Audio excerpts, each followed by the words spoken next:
Hello everyone. मैं doctor Anuj Kumar, assistant professor in mathematics department. Students, आज के इस लेक्चर में हम इंजीनियरिंग मैथमेटिक्स 1, जिसका सब्जेक्ट कोड BAS 103 होता है, जिसको आप फर्स्ट सेमेस्टर में पढ़ते हैं बीटेक में, इसमें यूनिट 1 जिसमें आप मैट्रिक्स को पढ़ते हैं विद एप्लीकेशन, ठीक है, उसका हम वन शॉर्ट रिवीजन करने वाले हैं। वन शॉर्ट रिवीजन मीन्स जितने भी इम्पोर्टेंट टॉपिक्स है सबको एक एक क्वेश्चन से मैं आपको रिवाइज कराने वाला हूँ, और जितने भी क्वेश्चन मैंने सेलेक्ट किए हैं वो इम्पोर्टेंट भी रहेंगे, और इन्हीं मेथड्स को समझ करके आप अदर क्वेश्चंस में लगा सकते हैं। चलिए स्टार्ट करते हैं। जैसे कि मैंने इम्पोर्टेंट टॉपिक्स की यूनिट वाइज पहले ही एक वीडियो मैंने अपलोड की थी जिसको आपने देखा होगा। उसमें मैंने बताया था कि यूनिट 1 में जो इम्पोर्टेंट टॉपिक है जहाँ से लॉन्ग क्वेश्चन बनता है, उसमें पहला टॉपिक आपको मैंने बताया था कैले Hamilton theorem, eigen value, eigen vector, homogeneous and non homogeneous linear equation, rank by normal form और इनवर्स बाय एलिमेंट्री ट्रांसफॉर्मेशन। ठीक है, ये 5 टॉपिक है जहाँ से आपको 7 मार्क्स के क्वेश्चन देखने को मिलेंगे सभी, है ना। बाकी जो टॉपिक्स है आपके unitary matrix, hermitian, LI LD vectors, इन सब से 2-2 नंबर के चांसेस रहते हैं क्वेश्चंस के आने के। तो चलिए स्टार्ट करते हैं। सबसे पहला टॉपिक हमारा है कैले हैमिल्टन थ्योरम, जो कि काफ़ी इजी भी है और इसको इजीली कर भी सकते हैं आप लोग।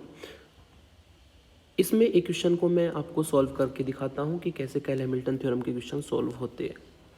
उससे पहले थोड़ा बेसिक जान लेते हैं कि कैले हैमिल्टन थ्योरम का प्रोसेस क्या है और कैसे हम इसको क्वेश्चन में अप्लाई करेंगे।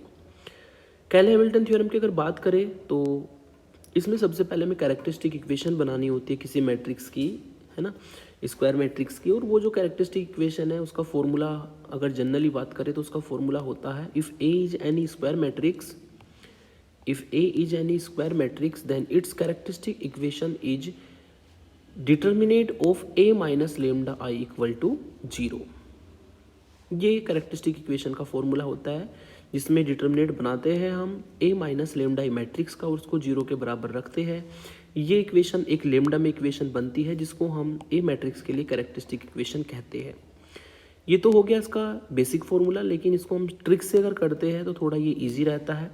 अगर ट्रिक की बात करें तो ट्रिक मैंने बताई है नीचे। फॉर 3x3 मैट्रिक्स के लिए ट्रिक होती है, आपको ये फॉर्मूला यूज करना है कि लेमडा की पावर 3 माइनस ए मैट्रिक्स का trace into lambda square plus C11 C22 C33 को फैक्टर्स का sum into lambda minus A का डिटर्मिनेट इक्वल टू 0।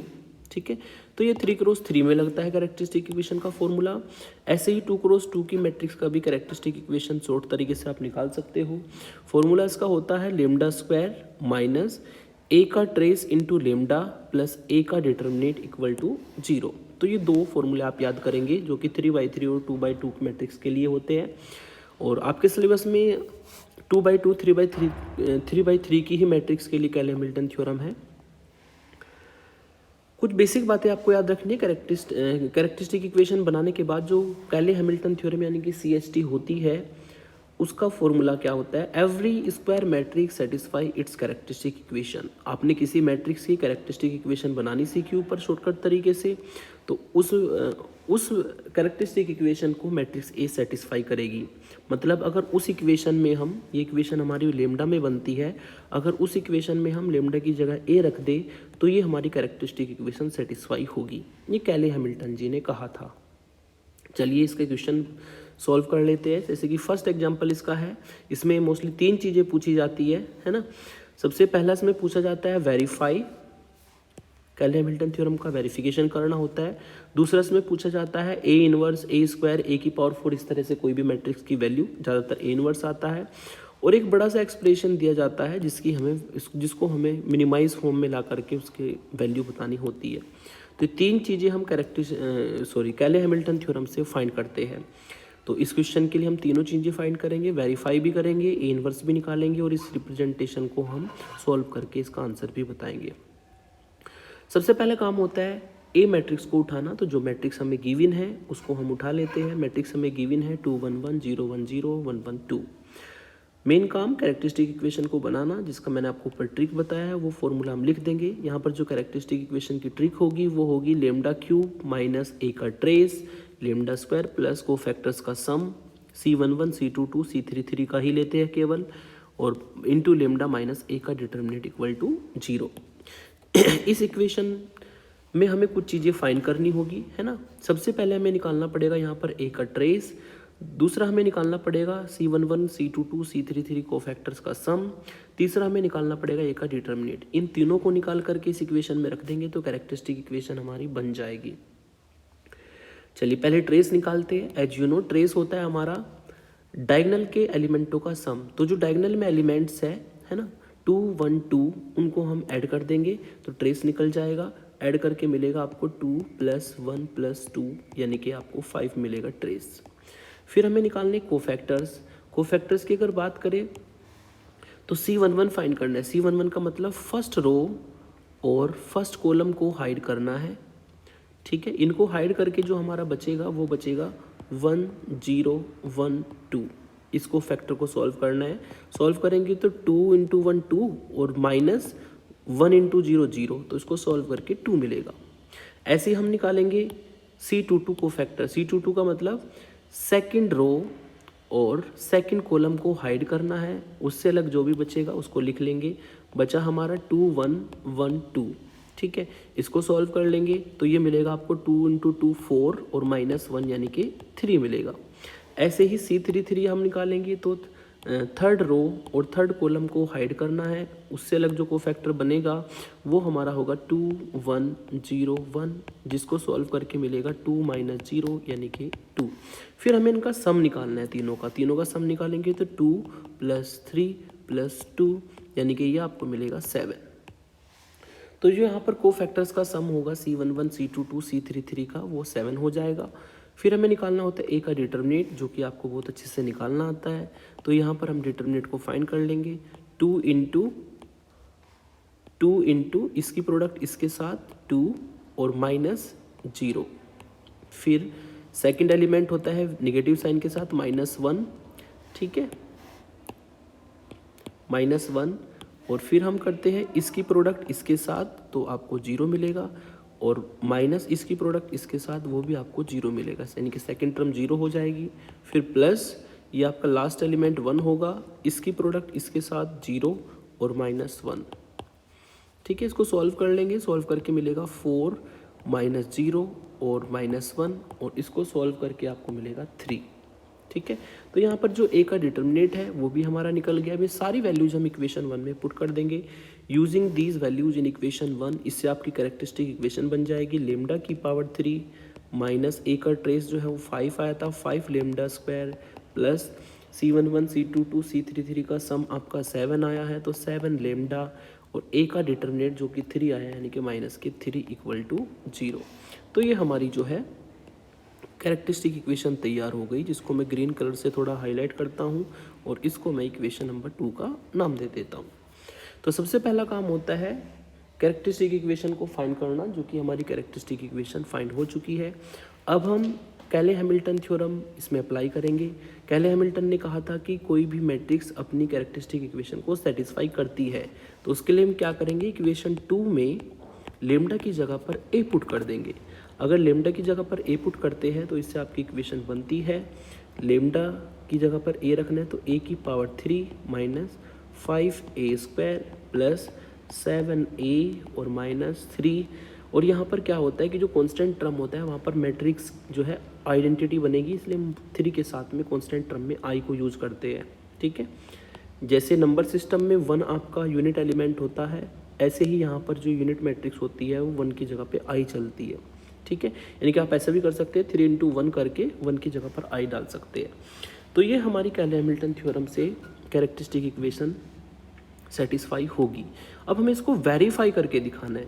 वेरीफाई का मतलब हम इसमें क्या करेंगे, लेफ्ट हैंड साइड की वैल्यूज़ निकालेंगे और लेफ्ट हैंड साइड में सारी वैल्यूज़ को पुट करने पर हमारा आंसर क्या आना चाहिए, एक नल मैट्रिक्स यानी कि 0 मैट्रिक्स आना चाहिए। ये हम इसमें प्रूफ करके दिखाएंगे, ठीक है। तो चलिए अब हमें निकालना है, पहले a की पावर 3 निकालना पड़ेगा। यहाँ पर 5a² 7a और 3i, इन सब की वैल्यू निकाल के हम इसकी लेफ्ट हैंड साइड में रखेंगे। ठीक है, आप चाहे तो इसको इक्वेशन नंबर 3 का नाम दे दीजिए। ठीक है, तो इक्वेशन 3 की लेफ्ट हैंड साइड में वैल्यू रखेंगे, राइट हैंड साइड प्रूफ करके दिखाएंगे। सबसे पहला काम होगा यहाँ पर a का यूज करके a स्क्वायर को फाइंड करना। a स्क्वायर आप जानते हैं, a स्क्वायर होता है a की मल्टीप्लाई a के साथ, तो हमने a मैट्रिक्स रखी फिर a मैट्रिक्स रखी तो a स्क्वायर निकल जाएगा। रूल आपको पता ही है, आपने इंटर में सीखा है, first row first column, first row first column से हमें फर्स्ट एलिमेंट मिलता है। किस तरीके से? फर्स्ट रो का ये एलिमेंट इसके साथ मल्टीप्लाई करेगा तो कितना मिलेगा आपको? 2 इंटू 2 4 मिलेगा, प्लस फिर ये एलिमेंट इसके साथ मल्टीप्लाई करेगा तो 0 मिलेगा, फिर ये एलिमेंट आपका इसके साथ मल्टीप्लाई करेगा तो 1 मिलेगा, तीनों को ऐड कर देंगे तो ये आपको 5 मिलेगा। तो इस तरीके से हम फर्स्ट एलिमेंट को फाइंड कर लेते हैं। ठीक है, फिर फर्स्ट रो सेकंड कॉलम से सेकंड एलिमेंट मिलता है, फर्स्ट रो थर्ड कॉलम से थर्ड एलिमेंट मिलता है। यही कॉन्सेप्ट यूज़ करके आपकी ये a स्क्वायर वाली मैट्रिक्स बनेगी। तो नेक्स्ट आपको मिलेगा 2 इंटू 1 2, प्लस 1 इंटू 1 1 और प्लस 1 इंटू 1 1, यानी कि आपको मिलेगा 4। ठीक है, ऐसी 1 इंटू 2 2 और फिर फर्स्ट रो थर्ड कॉलम है ना, तो फर्स्ट रो थर्ड कॉलम से 2 इंटू 1 2, 1 इंटू 0 0 और 2 इंटू 1 2, यानी कि ये भी आपको 4 मिलेगा। तो first row first column, first row second column, first row third column से पहली रो बन जाती है। ऐसी second row first column, second row second column, second row third column से सेकंड रो बनेगी, जिसको आप बना लेंगे 0 1 0 आएगा और ये आपको 4 4 5 मिलेगा। इस कैलकुलेशन को आप अपने आप कर सकते हैं, इंटर में आपने किया है सबने। फिर हमें a क्यूब निकालना है। a क्यूब मतलब जो हमारा a स्क्वायर आया है उसमें a की मल्टीप्लाई करेंगे। तो a स्क्वायर आया है हमारा 5 4 4 और 0 1 0 4 4 5। ठीक है, तो हम a क्यूब जब निकालेंगे तो सेम कॉन्सेप्ट लगेगा, first row first column, second row second column वाला। तो 5 इंटू 2 10, 4 इंटू 0 0 और 4 इंटू 1 4। तो इससे आपको मिलेगा, इससे जो हमारी वैल्यू आएगी a की पावर 3 की, यस, इससे जो हमारी वैल्यू आएगी 5 इंटू 2 आ जाएगा हमारा 10 और 4 इंटू 0 आएगा 0 और प्लस 4, यानी कि ये आपको 14 वैल्यू देगा। ठीक है, फिर फर्स्ट रो थर्ड कॉलम पर जाएंगे, sorry first row second column पर जाएंगे। 5 इंटू 1 5, 4 इंटू 1 4 और 4 इंटू 1 4। ठीक है, ये आपको मिलेगा 13। ठीक है, इस तरीके से आप इस मैट्रिक्स को भी फाइंड कर सकते हैं। तो इस मैट्रिक्स की आपको सारे एलिमेंट्स निकालने हैं, तो 14 13 13 0 1 0 और 13 13 14, ये जो है हमारा a क्यूब की वैल्यू आ जाएगी।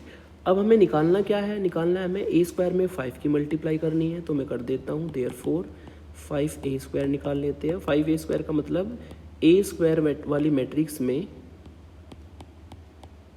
0 1 0 4 4 5 की मल्टीप्लाई करनी है। इससे आपको मिलेगा 25 20 20 0 5 0 और 20 20 25। फिर आपको a क्यूब में किसी की मल्टीप्लाई नहीं करनी, a में 7 की मल्टीप्लाई करनी है, तो 7 को a के साथ मल्टीप्लाई कर देंगे सेम तरीके से, सारे एलिमेंटों में 7 मल्टीप्लाई हो जाएगा। ये मिलेगा 14 7 7 0 7 0 7 7 14। फिर i में हमें 3 की मल्टीप्लाई करनी है, तो ये आपको मिलेगा, i आप जानते हैं आइडेंटिटी मैट्रिक्स 3 क्रॉस 3 की, तो ये मिलेगा 3 0 0 0 3 0 0 0 3।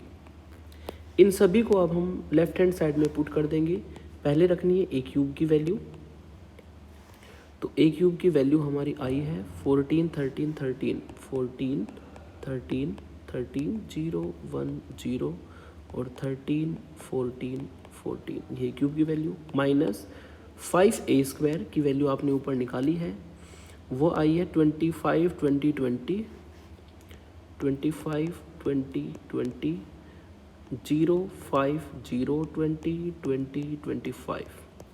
फिर आपको वैल्यू लिखनी है 7a की प्लस 7a की जो वैल्यू है जस्ट ऊपर लिखी हुई है 14 7 7 0 7 0 और 7 7 14, ठीक है, -3i मतलब 3 0 0 0 3 0 0 0 3, ठीक है। अब इसको सॉल्व करना है। सॉल्व करेंगे तो एक एक एलिमेंट को लेंगे। फर्स्ट एलिमेंट लो 14 माइनस के 25, ठीक है, और प्लस के 14 और माइनस के 3, इन सबको जोड़ करके 0 आना चाहिए। आप चेक कर सकते हैं, है ना।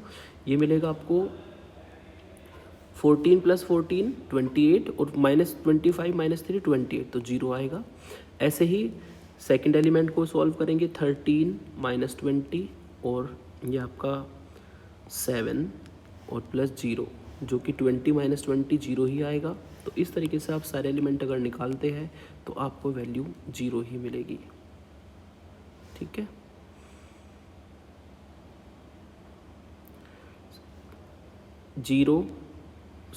वन माइनस 5 ये हो जाएगा आपका -4 और -3 -7 प्लस 7 0, ये सारी वैल्यू 0 आ जाएगी इस तरीके से, जिसको हम नल मैट्रिक्स 0 कहेंगे, ठीक है। तो फाइनली आप कह सकते हैं दिस इम्प्लाइज, जो हमारी लेफ्ट हैंड साइड है उसमें हमने वैल्यू पुट की और राइट हैंड साइड में हमने देखा तो वैल्यू 0 आई, तो कैले हैमिल्टन थ्योरम हमारी वेरीफाई होती है। हैंस कैले हैमिल्टन थ्योरम वेरीफाइड। फिर हमें निकालना होता है ए इनवर्स। ये जो हमारी इक्वेशन आती है इसको मैं डाल देता हूँ, ऊपर हमारी इक्वेशन थी 3, इसको मैं डाल देता हूँ 4। इस फोर्थ इक्वेशन में ए इनवर्स फाइंड करने के लिए हमें ए इनवर्स की मल्टीप्लाई करनी पड़ेगी हर टर्म में।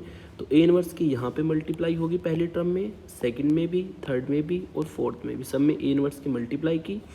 ए इनवर्स की मल्टीप्लाई करेंगे तो पावर कम हो जाएगी, 3 - 1 यहाँ पे 2 पावर बनेगी, है ना, यहाँ पर 2 पावर बनेगी। फिर यहाँ पर एक पावर बन जाएगी, यहाँ पर ए और ए इनवर्स मिलके आइडेंटिटी बन जाएगा और आई और ए इनवर्स मिल करके ए इनवर्स आपको मिलेगा। तो इससे हम 3 ए इनवर्स की वैल्यू निकाल सकते हैं। 3 ए इनवर्स को राइट हैंड साइड में ले जाएंगे तो ये 3 ए इनवर्स हो जाएगा, a² - 5a + 7i। तो अब हमें यहाँ पर क्या करना है, ए इनवर्स को फाइंड करने के लिए a² a और 7 की i की वैल्यू रखनी होगी। a² की अगर वैल्यू की बात करें तो a² आपका आया था 544010445, 544010445। ए की वैल्यू है हमारी 211010 और 112। आई की वैल्यू आप जानते हैं 100 010 और 001, ठीक है। अब आपको इस मैट्रिक्स को सॉल्व कर लेना है। इससे आपको मिलेगा पहला एलिमेंट पहले एलिमेंट के साथ जाएगा, है ना, दूसरा दूसरे के साथ, तीसरा तीसरे के साथ। तो 5 पहला एलिमेंट हो जाएगा, इस 5 के अंदर मल्टीप्लाई करनी है तो ये -10 हो जाएगा और यहाँ पर 7 की मल्टीप्लाई पहले एलिमेंट के साथ जाएगी। सब ये जो बाहर एलिमेंट है इनकी मल्टीप्लाई अंदर होनी ही होनी है ना। एक बार चाहे तो आप मल्टीप्लाई करके लिख सकते हैं, फिर कैलकुलेशन में गड़बड़ी नहीं होगी। तो इससे आपको मिलेगा 5 - 10 + 7, ठीक है। तो सॉल्व करके इसको आपको 2 मिलेगा, तो इस तरीके से आप 2 लिख देंगे, यहाँ पर सारी कैलकुलेशन कर लेंगे। ऐसे ही सेकंड एलिमेंट को करेंगे 4 - 5 और +0, जिसको सॉल्व करके -1। ऐसे ही 4 - 5 + 0 -1, तो ये पूरी मैट्रिक्स आपकी बन जाएगी 0, है ना। ये 1 - 5 + 7, 1 - 5 + 7 यानी कि 3 आ जाएगा 0 और ये -1 -1 2, ठीक है। तो ये हमारी 3 ए इनवर्स की वैल्यू आई है, ये वैल्यू आई है 3 ए इनवर्स की। तो यहाँ से आप ए इनवर्स को अगर फाइंड करेंगे तो ए इनवर्स को फाइंड करने के लिए 3 से डिवाइड लगा देते हैं, तो ये हमारा इस मैट्रिक्स का इनवर्स होगा। तो इस तरीके से कैले हैमिल्टन थ्योरम से हम इनवर्स फाइंड कर सकते हैं। फिर बात करते हैं एक्सप्रेशन की। इस एक्सप्रेशन में बच्चे कंफ्यूज रहते हैं, इसमें कंफ्यूज नहीं होना है, क्योंकि इसमें हमें जो कैरेक्टरिस्टिक इक्वेशन हमने ए लेमडा की बनाई थी उसमें लेमडा को ए रखा था, तो कैले हैमिल्टन थ्योरम से हमारा आया था बाई CHT कैले हैमिल्टन थ्योरम। वो इक्वेशन हमारी बनी थी a³ - 5a² + 7a - 3i = 0, ये हमारी इक्वेशन बनी थी। तो इस इक्वेशन को हमें जितनी बार यूज हो सके यूज करना है, और इसकी कभी तो ये पूरी सारी टर्म इसमें यूज हो जाती है ना, और कभी कभी क्या होता है कि इसमें 2 या 3 टर्म यूज होगी, तो जितनी बार जितनी टर्म यूज होगी यूज करना है और इस एक्सप्रेशन को मिनिमाइज फॉर्म में लाना है। ठीक है, कैसे यूज करना है, जैसे कि इसको मैं कोई इक्वेशन डाल देता हूँ स्टार अभी, है ना। तो यहाँ पर आपको देखना है कोफिशिएंट्स को, कोफिशिएंट से पता लगेगा कि कितनी टर्म्स यूज होगी, है ना। जैसे कि यहाँ पर जो कोफिशिएंट है a⁴ का पहले 1 है, यहाँ पर a⁴ का कोफिशिएंट क्या है 1 है, तो यहाँ पर भी 1 है। यहाँ पर a² का कोफिशिएंट -5 है, तो यहाँ पर भी -5 है। यहाँ पर 7 है, तो यहाँ पर भी 7 है। यहाँ पर -3 है, तो -3 है। यानी कि पूरी इक्वेशन एक बार में यूज हो जाएगी, लेकिन हमें कॉमन लेना पड़ेगा। तो ये जो हमारी 4 टर्म है, इसमें पहले मुझे a⁴ को कॉमन लेना होगा। a⁴ को कॉमन लेंगे तो a⁴ -5a² प्लस 7a और -3i ये हमारा बचेगा। बाकी सब कुछ ऐसे ही लिख देंगे, बाकी सारी चीज़ें हम इसी फॉर्म में लिख देंगे। ठीक है, तो इसकी वैल्यू आएगी हमारी 0। तो a⁴ मल्टीप्लाई 0 कौन सी इक्वेशन से, फ्रॉम स्टार से। तो जो हमारा एक्सप्रेशन है वो बस ये बचेगा जो इधर बचा है। तो एक बार हमने इसको यूज कर दिया, अब फिर से देखना है कि कितने टर्म में यूज होगा। अब कोफिशिएंटों को देखेंगे हम इसमें, है ना। दिस इम्प्लाइज, सॉरी इक्वल का साइन चलेगा क्योंकि इसकी वैल्यू निकाल रहे हैं हम। इक्वल का साइन चलेगा, पहली टर्म तो 0 हो जाएगी। और जो बाकी बचा है उसमें देखेंगे कि कौन सी टर्म कितनी टर्म तक यूज होगी इक्वेशन। तो पहली टर्म का कोफिशिएंट 1 है, यहाँ पर भी 1 है, चल जाएगा। फिर दूसरी टर्म का कोफिशिएंट -5 है, यहाँ पर भी -5 है, ये भी चल जाएगा। तीसरी का 7 है, यहाँ पर 8 है, यानी कि हम केवल 2 ही टर्म में यूज कर सकते हैं, तो वही हमें करना है। ये जो 2 टर्म है इनको मैं अंडरलाइन कर लेता हूँ। इन 2 टर्म में से हम कॉमन लेंगे a, और अंदर आपको मिलेगा कॉमन लेकर के a⁴ -5a²। तो इन 2 टर्म में ही केवल यूज करेंगे, बाकी को एज इट इज़ रख लेंगे। ठीक है, अब अगर इस इक्वेशन से हम a⁴ -5a² की वैल्यू निकालेंगे तो वो आएगी हमारी 3i इक्वल में जाके पॉजिटिव हो जाएगा, 7a इक्वल में जाके निगेटिव हो जाएगा। ये वैल्यू हमें मिलेगी।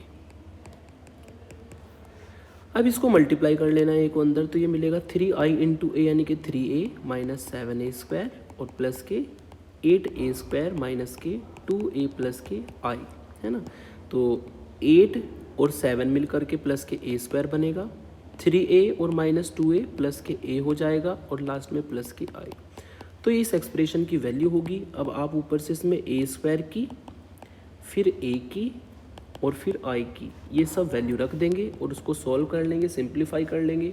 इसको सिंप्लीफाई करके आपको आंसर मिलेगा 855,030 और 558।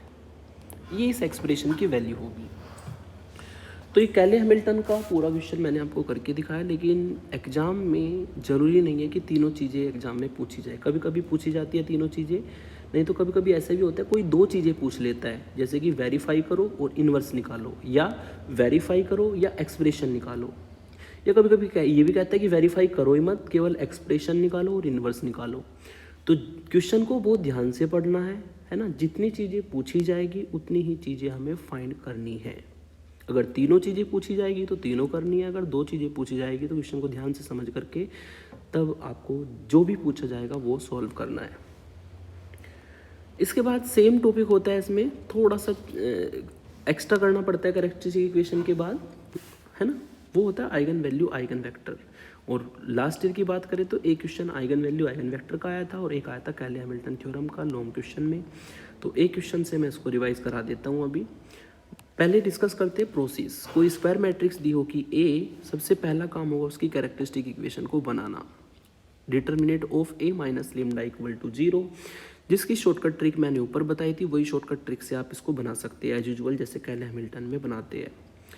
ठीक है, कैले हैमिल्टन में हमने उस इक्वेशन को सॉल्व नहीं किया था, रूट नहीं निकाले थे, लेकिन यहाँ पर कैरेक्टरिस्टिक रूट फाइंड करने के लिए, आइगन वैल्यूज फाइंड करने के लिए इस कैरेक्टरिस्टिक इक्वेशन को सॉल्व कर लेंगे और रूट फाइंड कर लेंगे। अगर क्यूबिक इक्वेशन है कैरेक्टरिस्टिक इक्वेशन वाली, तो उसके 3 रूट आएंगे, है ना। मैंने मान लिया λ1, λ2, λ3, और ये जो रूट आते हैं इन्हीं को हम आइगन वैल्यूज़ कहते हैं या कैरेक्टरिस्टिक रूट्स कहते हैं।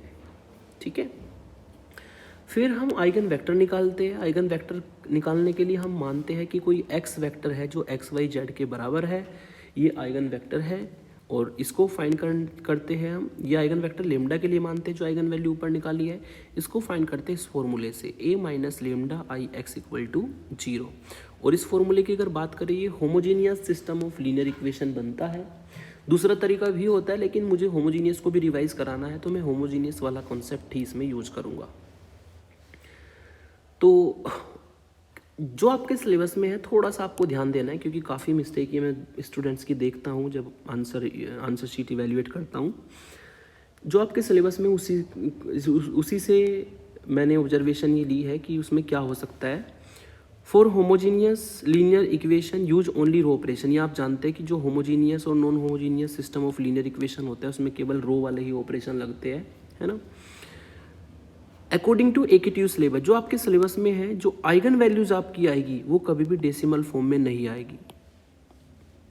आइगन वैल्यू आ सकती है डेसिमल फॉर्म में, लेकिन जो आपके सिलेबस में क्वेश्चंस है, ठीक है, ज़्यादा कॉम्प्लिकेटेड क्वेश्चन नहीं होता है, तो आपके सिलेबस में जितने भी क्वेश्चन है किसी में भी डेसिमल में आइगन वैल्यू नहीं आएगी। अगर आपकी आ जाती है तो उसको क्रॉस चेक जरूर कर ले, आपने कुछ ना कुछ गड़बड़ी की होगी।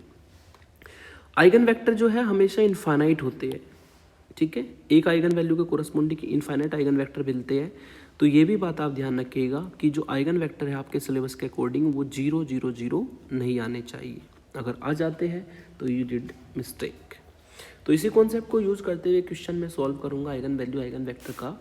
जैसे कि इस मैट्रिक्स के मुझे eigen value eigen vector find करने हैं। तो ए मैट्रिक्स हमें गिवन है। सबसे पहला काम जो ऊपर किया था कैले हैमिल्टन में, इसकी कैरेक्टरिस्टिक इक्वेशन बनानी है। उसके लिए वही हमें ट्रेस निकालना पड़ेगा, हमें कोफैक्टर्स का सम निकालना पड़ेगा, ए का डिटर्मिनेंट जो कि मैंने ऑलरेडी निकाल रखा है क्योंकि इस प्रोसेस को मैं ऊपर बता चुका हूँ। यहाँ पर अगर ट्रेस निकालेंगे डायगोनल का सम तो वो 7 आएगा। कोफैक्टर्स को निकालेंगे तो 6 3 6 आएगा, जिनको ऐड करके 15 बनेगा। ए का डिटर्मिनेंट निकालेंगे तो 9 आएगा। इन सभी को इक्वेशन 1 में अगर रख दे तो ये हमारी जो है कैरेक्टरिस्टिक इक्वेशन बन जाएगी, ठीक है। अब हमें निकालनी है आइगन वैल्यूज़। आइगन वैल्यूज़ को निकालने के लिए हमें इस कैरेक्टरिस्टिक इक्वेशन को सॉल्व करना होगा, ठीक है। और ये एक क्यूबिक इक्वेशन है। अगर क्यूबिक इक्वेशन को हम जनरली लिखें, थोड़ा सा मैं आपको हिंट देता हूँ। क्यूबिक इक्वेशन होगी आपकी a लेमडा की power 3 plus b lambda square plus c lambda plus d equal to 0, ठीक है। तो यहाँ पर जो कंपेयर करने पर a b c d की वैल्यू आएगी, a की वैल्यू आएगी 1, b की वैल्यू आएगी -7, c की वैल्यू आएगी 15 और d की वैल्यू आएगी -9, ठीक है। तो यहाँ पर ये a b c d की वैल्यू होगी। अब इन a b c d की वैल्यू को यूज़ करके हम इसके रूट तो या तो उसको सिंप्लीफाई करो जो आपका मेथड है, ठीक है, या तो उसको उस तरीके से सिंप्लीफाई करो, या फिर आप इसको कैलकुलेटर से भी फाइंड कर सकते हैं। कैलकुलेटर की मैंने वीडियो नहीं बनाई है, लेकिन कैलकुलेटर से इसको सॉल्व करना मैं सिखा देता हूँ, ठीक है ना। वीडियो भी इसकी मैं बहुत ही जल्द अपलोड करूँगा क्योंकि बच्चों की डिमांड रहती है कि कैसे कैलकुलेटर से सॉल्व करते हैं। तो इसको आप ध्यान से देखिए, मैं कोशिश करता हूँ कैमरा ऑन करके समझाने की।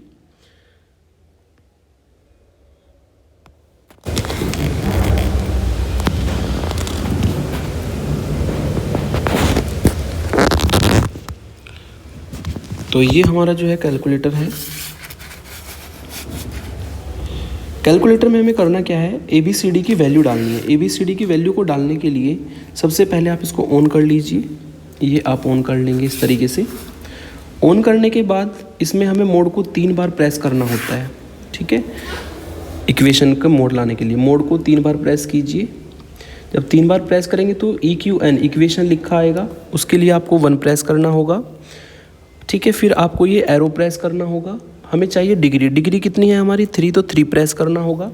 अब हमें ABCD की वैल्यू डालनी है। अगर आप थोड़ा सा ध्यान से देखेंगे तो यहाँ पर A लिखा होगा ऊपर कॉर्नर में, तो A की वैल्यू हमारी जो थी वहाँ पर वो थी 1, तो A की वैल्यू डाल देंगे 1, इक्वल प्रेस करेंगे।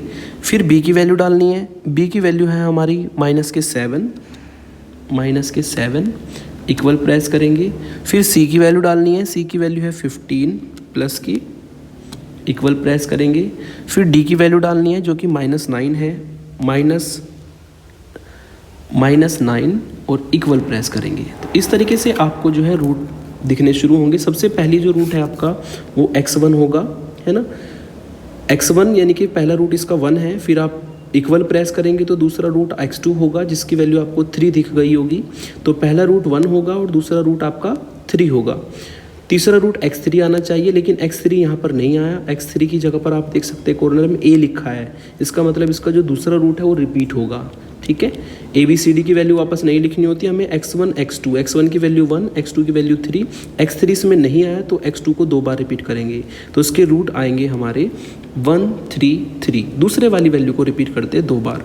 इसकी मैं आपको जल्द ही एक वीडियो भी लाऊंगा मैं जिसमें कैलकुलेटर को चलाना सिखाऊंगा। फिलहाल तो मैंने इसको एडजस्ट किया है, आप समझ लीजिएगा। तो इसके रूट आएंगे 1 3 3। तो ये सारी वैल्यू डालने के बाद जो लेमडा की यहाँ पर वैल्यू आएगी वो होगी 1 3 3। और ये जो हमारे रूट आए हैं यही हमारी इस मैट्रिक्स के लिए आइगन वैल्यूज़ कहलाएगी या कैरेक्टरिस्टिक रूट्स कहलाएंगे या लेटेंट रूट्स कहलाएंगे। ठीक है, तो ये हो गए हमारे आइगन वैल्यूज़। अब आइगन वैल्यूज़ को फाइंड करने के बाद हमें निकालने आइगन वेक्टर। आइगन वेक्टर का ऊपर फॉर्मूला आपको बताया था मैंने, a minus lambda I X equal to 0, ये आइगन वेक्टर का फॉर्मूला होता है। ठीक है, अब इसमें x जो है x होगा आपका एक्स वाई जेड, जैसे कि मैंने ऊपर बताया था। ठीक है, इक्वल में 0 है वो 0 वेक्टर होगा, कॉलम वेक्टर। अब हमें a माइनस लेमडा आई कैसे निकालना है, बहुत सिंपल होता है। ये जो a मैट्रिक्स आपको गिवन है इसमें जो डायगोनल के एलिमेंट्स है उसमें से लेमडा को सब्ट्रैक्ट कर देंगे, बाकी सबको सेम लिख देंगे। तो ये होगा 2 माइनस लेमडा 0 1 0 3 माइनस लेमडा 0 1 0 और 2 माइनस लेमडा। ठीक है, तो ये जो है हमारे आइगन वेक्टर को निकालने का रूल होता है। अब इसमें हम लेमडा की जो वैल्यू आई है 1 3 3 वो यूज़ करेंगे। पहले हम लेमडा इक्वल टू 1 के लिए सॉल्व करेंगे इसको। तो यदि मैं इसमें लेमडा को 1 रखूँ इन इक्वेशन 3 तो आपको लेमडा को 1 रखने पर मिलेगा 1 0 1 और ये होगा 0 2 0 और 1 0 1 एक्स वाई जेड। अब ये homogeneous system of linear equation बनेगा जिसको हमें सॉल्व करना है होमोजीनियस वाले मेथड से। ठीक है, इसको हमें एक्लेन फॉर्म में लाना है। एक्लेन फॉर्म का मतलब डायगोनल से नीचे के एलिमेंट 0 बनाने हैं, तो केवल एक ही एलिमेंट 0 बनाना पड़ेगा, ये वाला 1। ठीक है, और रो वाले ऑपरेशन लगाने हैं तो बाई R3 में चेंज कर देंगे और R3 में से R1 को घटा देंगे। ये ऑपरेशन लगाएंगे तो 1 0 1 पहली रो सेम रहेगी, दूसरी रो 0 2 0 सेम रहेगी, तीसरी रो हो जाएगी R3 में से R1 को घटाना है तो 1 माइनस 1 0 0 माइनस 0 0 और 1 माइनस 1 0। तो ये हमारी इस मैट्रिक्स के लिए एक्लेन फॉर्म आ गई। एक्लेन फॉर्म का मतलब होता है कि रो वाले ऑपरेशन लगाना है और डायगोनल से नीचे के जो एलिमेंट्स हैं वो 0 बनाने हैं। आप देख सकते हैं ये तीनों एलिमेंट हमारे 0 बन चुके हैं। ठीक है, अब इसको सॉल्व करेंगे और एक्स वाई जेड निकालेंगे। इसको सिस्टम की फॉर्म में लाते हैं तो ये बनेगा 1 into X plus 0 into Y plus 1 into Z equal to 0। दूसरी इक्वेशन से 0 into X plus 2 into Y equal to 0। तो ये इक्वेशन हमारी बनेगी। इसमें हमें फ्री वेरिएबल निकालने होते हैं according to rule. Free variable का फॉर्मूला होता है नंबर ऑफ अननोन्स, इसको आप याद कर लेंगे, माइनस ए की रैंक। ये जो हमने मैट्रिक्स की रैंक निकाली इसकी रैंक।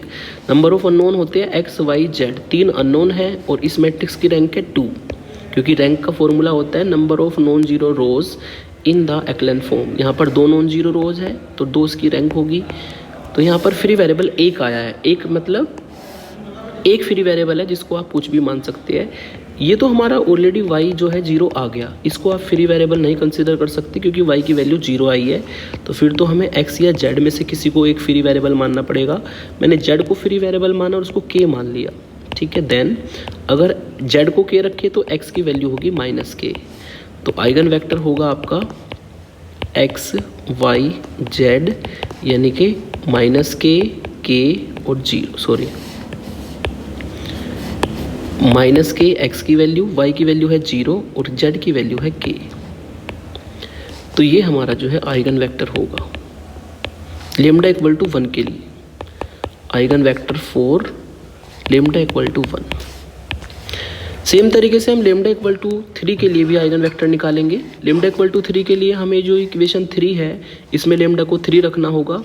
अगर हम 3 रखते हैं इसमें तो 2 - 3 -1, 3 - 3 0 और 2 - 3 -1 मिलेगा। ठीक है, यानी कि मैट्रिक्स आपको मिल जाएगी -1 0 1 0 0 0 और 1 0 -1। अगर इसमें लेमडा को 3 रखें तो ये हमें मिलेगा x y z साथ में रहेगा इक्वल टू 0 0 0। इसको भी हमें एक्लन फॉर्म में लाना है। एक्लन फॉर्म का मतलब जो डायगोनल के नीचे के एलिमेंट है 0 बनाना है, यानी कि एक ही एलिमेंट 0 बनाना पड़ेगा। तो R3 में चेंज करेंगे और R3 में हम R1 को ऐड कर देंगे। इससे आपको मिलेगा -1 0 1 0 0 0 -1 + 1 0 0 + 0 0 और -1 + 1 0। तो इस तरीके से हमारी जो है ये एक्लन फॉर्म आ जाएगी। और फिर हम इसमें इसको इक्वेशन की फॉर्म में लिखते हैं -x + 0 y + z = 0। Free variable निकालते हैं, यानी कि जो नंबर ऑफ अननोन्स है, फ्री वेरिएबल का फॉर्मूला नंबर ऑफ अननोन्स 3 है। रैंक इसकी यहाँ पर 1 है क्योंकि इसमें जो नॉन जीरो रो है वो 1 ही आई है ना, तो 1 इसकी रैंक है। तो 2 फ्री वेरिएबल यहाँ पर होंगे।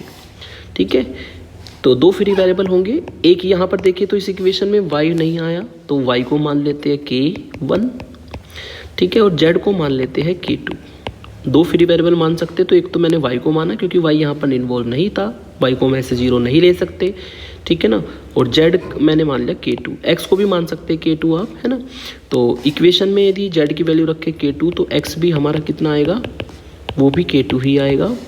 ठीक है, और इससे आपको आइगन वेक्टर मिलेगा x y z, यानी कि k2 k1 और k2। ये हमारा 3 के कोरस्पॉन्डिंग आइगन वेक्टर आएगा। ठीक है, तो ये हो गया आइगन वैल्यू आइगन वेक्टर का क्वेश्चन, जिसमें हमने होमोजीनियस नॉन होमोजीनियस को यूज किया है। चलिए नॉन होमोजीनियस होमोजीनियस को भी थोड़ा सा रिवाइज कर लेते हैं, है ना। Non homogeneous system of linear equation. इस सिस्टम ऑफ लीनियर इक्वेशन में हम करते क्या है, जो भी आपको पहले सिस्टम दिया होगा एक्स वाई जेड की फॉर्म में, है ना, उसको हम सॉल्व कर लेंगे और उसको मैट्रिक्स फॉर्म में कन्वर्ट कर लेंगे। Ax = b मैट्रिक्स फॉर्म में कन्वर्ट करना है। फिर हमें एक ऑगमेंटेड मैट्रिक्स बनानी होती है। ठीक है, और उसकी रैंक फाइंड करनी होती है। ए और बी को कंबाइन करके ऑगमेंटेड मैट्रिक्स बनती है, उसकी रैंक निकलती है, जिसमें केवल हम रो वाले ऑपरेशन यूज करते हैं। ठीक है, फिर हमें रैंक की कंपैरिजन करते हुए सॉल्यूशन बताना होता है। अगर ए की रैंक और ए बी की रैंक दोनों इक्वल ना आए तो सिस्टम इनकंसिस्टेंट होगा और उसका कोई भी सॉल्यूशन एग्जिस्ट नहीं करेगा। ठीक है, ये आपको याद रखना होगा क्योंकि क्वेश्चन में इनको अप्लाई भी करना है। अगर ए की रैंक और ए बी की रैंक बराबर आ जाए, साथ ही नंबर ऑफ अननोन्स के भी बराबर आ जाए, एक्स वाई जेड जो नोन जिनको हमें फाइंड करना होता है, अगर ये तीनों बराबर हो जाए तो सिस्टम कंसिस्टेंट होगा और उसका यूनिक सॉल्यूशन होगा। यूनिक सॉल्यूशन का मतलब केवल और केवल एक ही सॉल्यूशन होगा। अगर ए की रैंक ए बी के रैंक के बराबर हो जाए लेकिन लेस देन हो जाए नंबर ऑफ अननोन से, तो सिस्टम इस केस में भी कंसिस्टेंट होता है और इसमें इनफाइनाइट सॉल्यूशन हमें फाइंड करने होते हैं, है ना। फ्री वेरिएबल्स यहाँ पर बनते हैं इनफाइनाइट सॉल्यूशन में। तो ये तीनों केस आप ध्यान रख लेंगे। अब इसको अप्लाई करना सीखते हैं क्वेश्चन में। इंपॉर्टेंट क्वेश्चन ये उठा लेता हूँ। इस तरह के क्वेश्चन बहुत आते हैं एग्जाम में। Investigate for what values of lambda and mu do the system of equations. ये सिस्टम ऑफ इक्वेशंस आपको गिवन है ना। हैव नो सॉल्यूशन, ये केस डिस्कस करना है। यूनिक सॉल्यूशन और इनफाइनाइट सॉल्यूशन, तीनों केस डिस्कस करना है और लेमडा और म्यू की वैल्यू पर डिस्कस करना है कि कब ये नो सॉल्यूशन रखेगा, कब ये यूनिक सॉल्यूशन रखेगा, कब ये इनफाइनाइट सॉल्यूशन रखेगा, और लास्ट में इसको सॉल्व भी करना है लेमडा = 6 और म्यू = 16 के लिए। तो सबसे पहले जो सिस्टम हमें दिया है उसको लिख लेते हैं, है ना। सिस्टम को लिखने के बाद उसको मैट्रिक्स फॉर्म में बदलना होता है ना। और मैट्रिक्स फॉर्म होती है Ax = b की फॉर्म। तो ए मैट्रिक्स कैसे बनती है? ए मैट्रिक्स होती है कोफिशिएंट मैट्रिक्स। ठीक है, यानी कि आप देखो x के कोफिशिएंट्स क्या है। ठीक है, x के कोफिशिएंट है 1 1 2। ऐसे ही y के कोफिशिएंट देखो 1 2 3। ऐसे ही z के देखो 1 5 और लेमडा। ठीक है, एक्स जो है वो अननोन्स होते हैं, एक्स वाई जेड, जिनको हमें फाइंड करना होता है, और बी जो है वो इक्वल वाली मैट्रिक्स है, जो इक्वल में एलिमेंट्स है वो बी होता है, और बी की वैल्यू है 6 10 म्यू। अब हमें करना क्या है, इसको कंबाइन करके, इनको कंबाइन करके ऑगमेंटेड मैट्रिक्स बनानी है ना, ए और बी को। ए हमारा है ये वाला और बी है हमारा ये वाला, दोनों को कंबाइन करेंगे तो यहाँ पे डॉटेड लाइन डाल देते हैं ताकि हमें पता रहे कि इधर बी है और इधर ए है। ए की वैल्यू होगी 1 1 1 1 2 5 और 2 3 लेमडा और इधर 6 10 म्यू। ठीक है, अब हमें इस ऑगमेंटेड मैट्रिक्स की रैंक फाइंड करनी है बाय एक्लन फॉर्म, और ऑपरेशन यूज करने हैं केवल रो ऑपरेशंस, है ना। ये आपको कॉन्सेप्ट पता ही है कि इस एलिमेंट का यूज करके, है ना, इस एलिमेंट का यूज करके ये दोनों जीरो बनाए जाते हैं, इसका यूज करके ये जीरो बनाया जाता है। तीन ही एलिमेंट यहाँ पर हमें जीरो बनाने हैं, तो रूल को ध्यान रखें, ऑपरेशन लगा लेते हैं। ऑपरेशन यहाँ पर लगेगा कि R2 में चेंज करेंगे R2 माइनस R1, ठीक है, R3 में चेंज करेंगे और R3 माइनस 2R1। इसमें कुछ बातें याद रखनी होती है कि हम कोशिश करते हैं कि जो जिस एलिमेंट को यूज करते हैं, है ना, जैसे कि यहाँ पर 1 यूज होगा, यहाँ पर 2 यूज होगा, हम कोशिश करते हैं इसको 1 बना के चले, क्योंकि 1 बनाने से कैलकुलेशन ईजी रहती है। लेकिन 1 बनाने में एक बात और ध्यान रखनी है, कैलकुलेशन फ्रैक्शन में ना जाए। अगर कैलकुलेशन फ्रैक्शन में चली जाती है तो वो थोड़ा सा क्वेश्चन कॉम्प्लिकेटेड हो जाएगा। ठीक है, तो आपको ऑपरेशन इस तरीके से यूज करने की कैलकुलेशन फ्रैक्शन में ना जाए, है ना। तो ये फर्स्ट एलिमेंट जो है ये पहले से ही 1 है, तो उसका यूज करेंगे हम R2 माइनस R1। तो R1 में कोई चेंज नहीं है, उसको ऐसे ही लिख लेते हैं 1 1 1 6। R2 माइनस R1 यानी कि 1 minus 1 0, 2 minus 1 1, 5 minus 1 4, 6 minus 10 minus 6 4। ठीक है, ऐसे ही अब हम R1 में 2 की मल्टीप्लाई करेंगे और R3 में से घटाएंगे। तो पहले R3 का एलिमेंट लिख लेते हैं 2 3 लेमडा म्यू। गड़बड़ी ना हो तो उस तरह लिख करके कैलकुलेशन करें।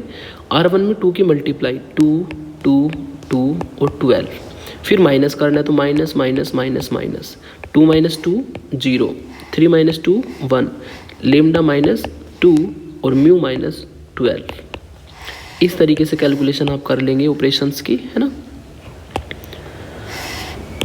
इसमें एक बात और ध्यान रखनी है, जिसमें कोशिश यही करते हैं कि जिसमें ऑपरेशन लगा है रो में वो पहले रहे पॉजिटिव, है ना, जिसमें ऑपरेशन लगा है वो पहले रहे, ये भी थोड़ा ध्यान रखना है। ये सब मैं वीडियोस में बता चुका हूँ वैसे।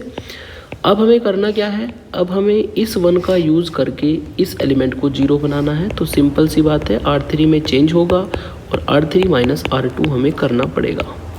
ये ऑपरेशन लगा लेते हैं, तो इससे आपका पहली रो में कोई चेंज नहीं है, सेम रहेगी 1 1 1 6। दूसरी रो में कोई चेंज नहीं है, सेम रहेगी 0 1 1 4। तीसरी रो में हम ऑपरेशन लगाएंगे तो 0 माइनस 0 0, 1 माइनस 1 0 और lambda minus 2 minus 4, lambda minus 2 minus 4 जो कि लेमडा माइनस 6 हो जाएगा, है ना। फिर mu minus 12 minus 4, mu minus 16 हो जाएगा।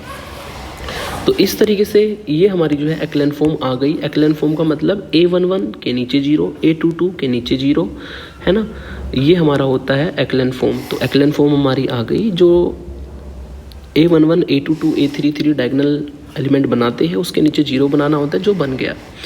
अब हमें इस एक्लन फॉर्म के अकॉर्डिंग और अपने मेथड को देखते हुए ये बताना है कि कब कब सॉल्यूशन इसके एग्जिस्ट करेंगे और कब एग्जिस्ट नहीं करेंगे। ठीक है, 3 केस बनेंगे। केस 1, केस फर्स्ट हम लेंगे। केस फर्स्ट में अगर हम यहाँ पर लेमडा की वैल्यू 6 ले ले, ठीक है, एंड म्यू की वैल्यू 16 ना ले, यानी कि mu is not equal to 16, तो क्या होगा। अगर लेमडा की वैल्यू 6 ले ले, है ना, और बी वाले कॉलम को हाइड कर ले, तो ये 6 माइनस 6 0 हो जाएगा, और 6 माइनस 6 0 होने पर आपको जो रैंक मिलेगी इसको हाइड करने पर, है ना, वो एक ही रैंक मिलेगी 2। और अगर म्यू को 16 ना ले तो ये एलिमेंट आपका नॉन जीरो रहेगा, है ना, ये एलिमेंट नॉन जीरो रहेगा, और नॉन जीरो रहेगा तो ए बी की जो रैंक आएगी वो आएगी 3, है ना। तो ये लिख देता हूँ, अगर इस तरह आप लेते हैं तो ए की रैंक तो आ जाएगी 2, और ए बी की जो रैंक आएगी ऑगमेंटेड मैट्रिक्स की वो आएगी 3। दोनों इक्वल नहीं है। दिस इम्प्लाइज जो रैंक ऑफ ए है वो रैंक ऑफ ए बी के बराबर नहीं है, और इसका मतलब जो है इस केस में सिस्टम क्या होगा, इनकंसिस्टेंट होगा, और नो सॉल्यूशन रखेगा, then the system is inconsistent, system जो है इनकंसिस्टेंट होगा, एंड हैव नो सॉल्यूशन, और उसका कोई भी सॉल्यूशन नहीं होगा। फिर केस 2 लेते हैं, तीनों केस डिस्कस करने हैं, है ना। केस 2, यदि मैं यहाँ पर लेमडा की वैल्यू को 6 ना लूँ और म्यू को कोई भी नंबर ले लूँ, इज एनी नंबर, ठीक है।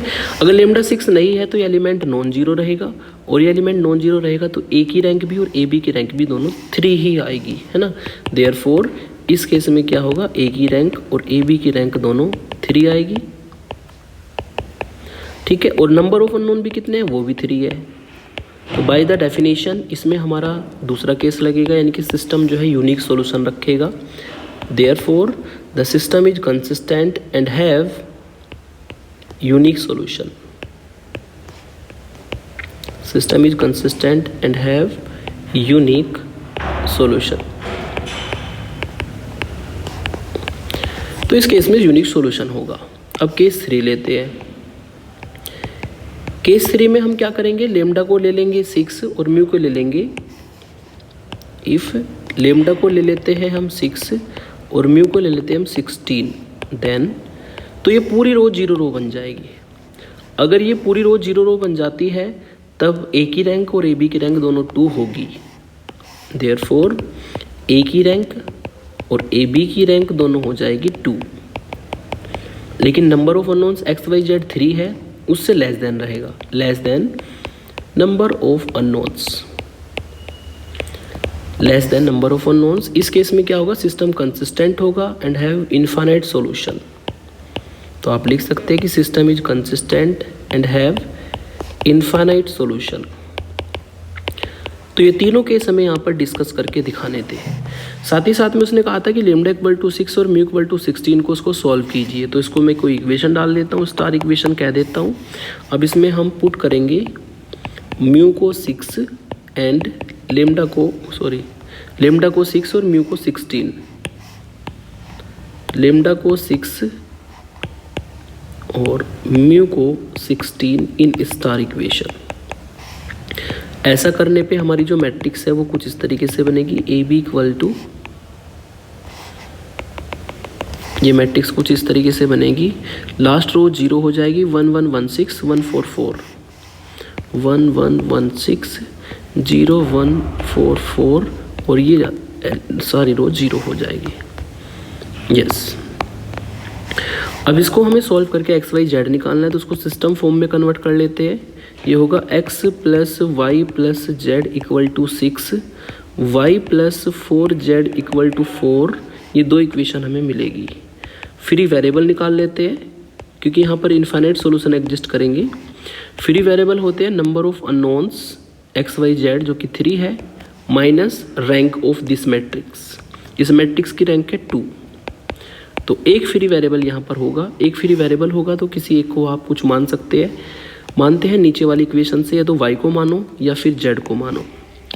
तो मैंने यहाँ पर z को k मान लिया, एक फ्री वेरिएबल था तो z को k माना।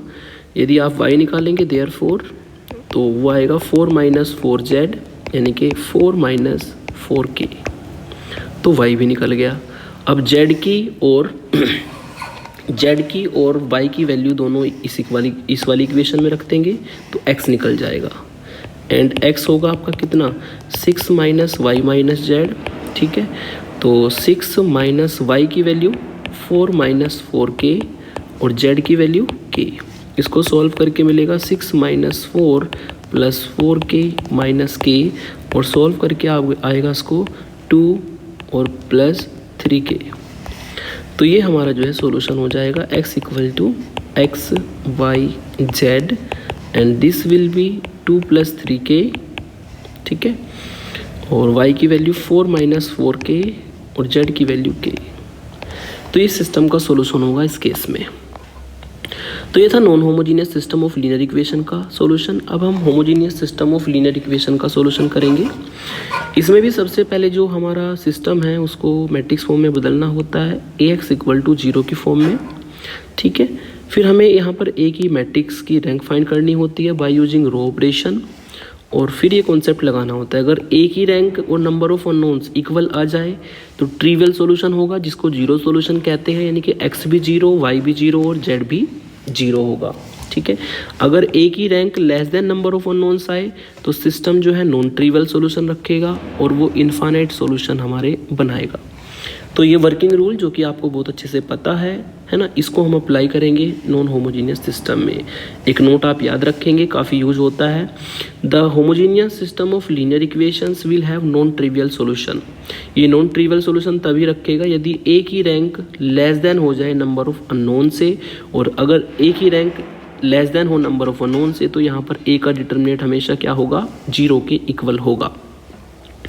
इसी कॉन्सेप्ट को यूज करते हैं इस क्वेश्चन में। ये लास्ट ईयर आया था एग्जाम में क्वेश्चन।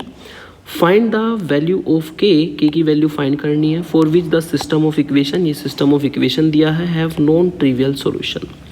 ये सिस्टम ऑफ इक्वेशन आपका नॉन ट्रिवियल सॉल्यूशन रखता है जो कि हमें फाइंड करना है ना, और के की वैल्यू बतानी है यहाँ पर, और इसको हमें सिस्टम को 11/3 के लिए भी सॉल्व करना है। तो सबसे पहले जो भी सिस्टम दिया है उसको हम मैट्रिक्स फॉर्म में बदल देंगे। ये इक्वेशन 1 सिस्टम है तो उसको मैट्रिक्स फॉर्म में अगर बदलते हैं तो ए की वैल्यू होगी एक्स के कोफिशिएंट 3k - 8 3 3 3 3k - 8 3, वाई के कोफिशिएंट ऐसे जेड के कोफिशिएंट, कैपिटल एक्स होगा एक्स वाई जेड। और चूंकि आप जानते हैं होमोजीनियस सिस्टम में जो है इक्वल का पार्ट 0 होता है तो इक्वल में आएगा 0 0 0। अभी जो सिस्टम है नॉन ट्रिवियल सॉल्यूशन कब रखेगा, जब यहाँ पर ए का डिटर्मिनेंट 0 के बराबर होगा।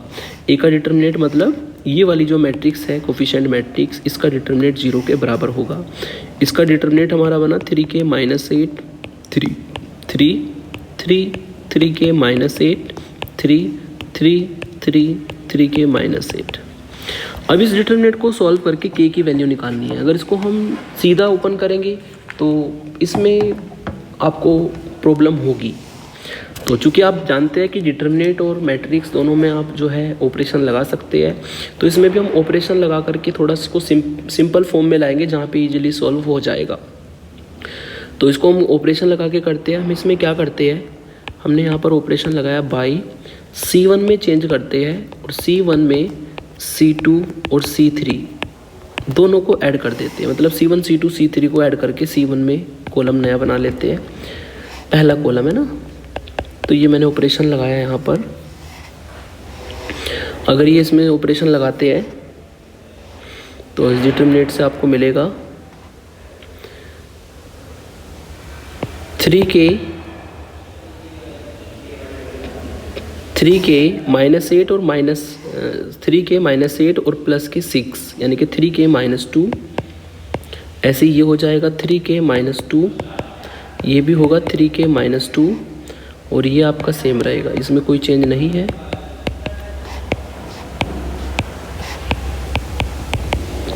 अब इस डिटर्मिनेंट में से 3k - 2 कॉमन आ जाएगा, इसको मैं बाहर निकाल लेता हूँ।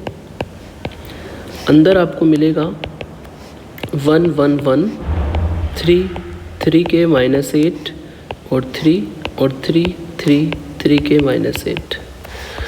अब हम रो वाले ऑपरेशन लगाएंगे और इसका यूज़ करके इन दोनों को बनाएंगे 0, है ना। इन दोनों को 0 बना लेते हैं, एक्लन फॉर्म में लाएंगे मतलब इसको। इनको 0 बनाने के लिए यहाँ पर जो ऑपरेशन लगेंगे बाई R1 में R2 में चेंज, R2 में से R1 को घटाएंगे, R3 में चेंज, R3 में से भी R1 को घटा देंगे। ठीक है, इससे आपको मिलेगा 1 3 3 1 - 1 0 3k - 11 और ये होगा आपका 3 - 3 0। ये 1 - 1 0 3 - 3 0 और 3k - 8 - 3 यानी कि 3k - 11 3k - 11। तो ये दोनों ऑपरेशन हम यहाँ पर लगा देंगे जिससे कि आपको ये डिटर्मिनेंट मिलेगा। अब इसको हम डायरेक्टली अगर सॉल्व करें तो आप जानते हैं डायगोनल से नीचे के एलिमेंट 0 है तो केवल डायगोनल के एलिमेंट ही मल्टीप्लाई कर जाएंगे, बाकी सब आपको इस डिटर्मिनेंट में सॉल्व करने पर ये मिलेगा। 3k - 2 तो बाहर चल ही रहा है, बस डायगोनल के एलिमेंटों को मल्टीप्लाई कर दो तो 3k - 11 का होल स्क्वायर इक्वल टू 0 बनेगा। यहाँ से k की वैल्यू आएगी 2/3 और 11/3 और 11/3। लास्ट ईयर एग्ज़ाम में यही क्वेश्चन एग्ज़ाम में पूछा गया था। तो हमने k की वैल्यू बता दी। यहाँ पर k की वैल्यू ये होगी जिसके लिए सिस्टम नॉन ट्रिवियल सोल्यूशन रखेगा। उसने कहा था कि सिस्टम को k इक्वल टू 11/3 के लिए भी सॉल्व करो, है ना। तो ये जो सिस्टम है यहाँ पर हम क्या करेंगे, k की जगह पर पुट कर देंगे, पुट k इक्वल टू 11/3 इन 1, इस इक्वेशन 1 में रख देंगे।